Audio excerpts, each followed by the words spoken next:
పాలనను సెట్ చేద్దాం. ఇంకా నయం ఈమె కేసీఆర్కి ఎందుకు ఇయర్ భారతరత్న అంటదో ఏమో అనుకున్నా నేను. ఆమె పాలనను సెట్ చేద్దాం, పూర్తి స్థాయిలో గాడిన పెట్టాలని సీఎం రేవంత్ నిర్ణయం. గత ప్రభుత్వ వైఫల్యాలను ఎత్తి చూపుతూ ముందుకెళ్లాలి, మన సర్కార్ ఎజెండాను ప్రజల్లోకి తీసుకెళ్లాలి. మంత్రులు ఉన్నతాధికారులకు సీఎం ఆదేశం. 2-3 రోజుల్లో పిఎస్ల నియామకం అంటూ ఒక వార్తను చూస్తాను. ఇక వివిధ శాఖల రివ్యూలు, కార్యక్రమాలు, పర్యటనలతో ఇన్ని రోజులు బిజీగా ఉన్న సీఎం రేవంత్ రెడ్డి ఇక రాష్ట్రంలో పాలనను పూర్తి స్థాయిలో సెట్ చేయాలని నిర్ణయించారు.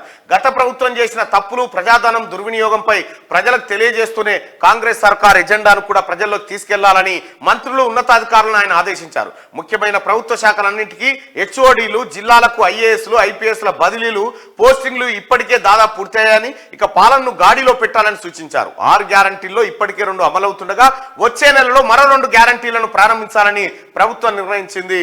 ముఖ్యమంత్రి విదేశీ పర్యటన తర్వాత తీసుకున్నటువంటి నిర్ణయం పాలనను వీలైనంత త్వరగా సెట్ చేయడం కోసం పిఎస్ల నియామకం లాంటి కార్యక్రమాలు చేపట్టబోతున్నట్టుగా తెలుస్తా ఉంది.